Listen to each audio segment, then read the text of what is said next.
কাল রাত্রে অত বাজে স্বপ্ন দেখার এফেক্ট, ওটা কি ছিল? খুব চেনা লাগছে।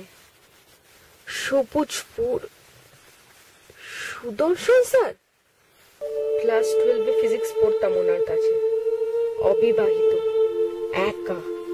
ফিজিক্স টিচার হলেও মেটাফিজিক্স সম্বন্ধে ছিলেন বিশেষভাবে আগ্রহী। ক্লাসের অনেকটা সময় আমাদের সঙ্গে মেটাফিজিক্সের বিভিন্ন বিষয় নিয়ে আলোচনা করতেন। তোমরা হাঙ্গেরিয়ান সুইসাইড সং এর কথা শুনেছো? এটা এমন একটা গান যেটা তার স্রষ্টা খুবই ডিপ্রেসড অবস্থায় লিখেছিলেন। এই গ্লুমি সানডে গানটি শোনা যায় বহু লোকের আত্মঘাতী হওয়ার কারণও হয়ে দাঁড়িয়েছিল। তাই এই গানটিকে নিষিদ্ধ করে দেওয়া হয়েছে। পাবে তোমরা? পাবে না। তাই বলে তো আর এটাকে অগ্রাহ্য করতে পারো না। আরেকটা ইন্টারেস্টিং বিষয় হলো প্রিকগনিটিভ ড্রিমস। এমন একটা বিষয় যেটাকে আমরা আমাদের ষষ্ঠ ইন্দ্রিয় দ্বারা বুঝতে সক্ষম হই। এটা সাধারণত আমাদের আগামী দিনে কি ঘটতে চলেছে না চলেছে তার আভাস দেয়। ধরো কাল কি ঘটতে চলেছে তা তুমি তোমার স্বপ্নের মধ্যেই দেখতে পাচ্ছ। তুমি হয়তো মনে প্রাণে চাইছো এই স্বপ্ন যেন সত্যি না হয়, যাতে এই স্বপ্নে যা দেখছো সেটা যেন আগামী দিনে না ঘটে। কিন্তু হাজার চেষ্টা করেও সেটাকে আটকাতে পারছো না। এটা একটা বহু তর্কিত বিষয়। কিছু বিশেষজ্ঞরা, ইনক্লুডিং বিখ্যাত সুইস বিজ্ঞানী আর্থার ফাঙ্কহাউজার, অগাধ বিশ্বাসের সাথে বলেছিলেন যে এই প্রিকগনিটিভ ড্রিমস হলো ডেজা ভু এক্সপেরিয়েন্সের সোর্স। পৃথিবীতে এমন অনেক বিষয় আছে যা আমাদের জ্ঞানের আলোয় এখনো আলোকিত হয়ে উঠতে পারেনি, তাই বলে তো সেগুলোকে আর আমরা অস্বীকার করতে পারি না। কিন্তু আজকেই আমার কেন এসব মনে হচ্ছে? রাত্রির স্বপ্নে হঠাৎ স্যারকেই বা কেন দেখলাম? স্যারের বাড়ি এই সবুজপুরে।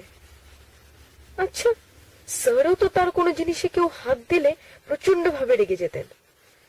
একবার টিউশনে একটা মেয়ে না বলে স্যারের একটা বই নিয়ে গিয়েছিল বলে স্যার তার হাতে পেন দিয়ে আঘাত করে টিউশন থেকে বার করে দেন।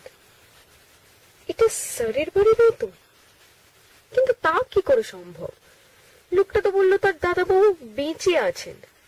কিন্তু সুদর্শন স্যার তো শুনেছিলাম 3 বছর আগে একটা গ্যাস সিলিন্ডার দুর্ঘটনায়।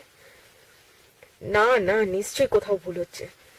এটা কাল রাত্রের ওই নাইটমেয়ারের এফেক্ট। উফ, কি সব ভুলভাল। কি করছিস? যাবি না? আসছি।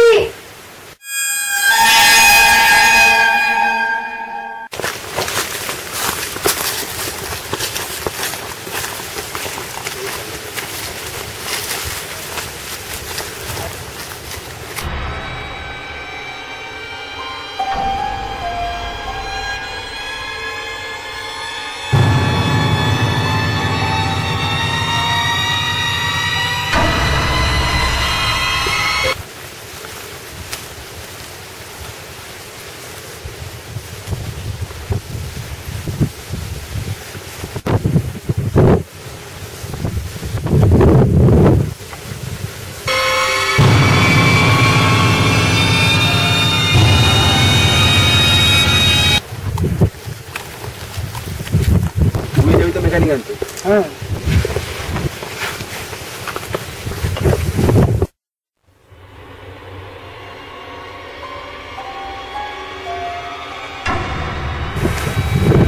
চুরি করেছিস?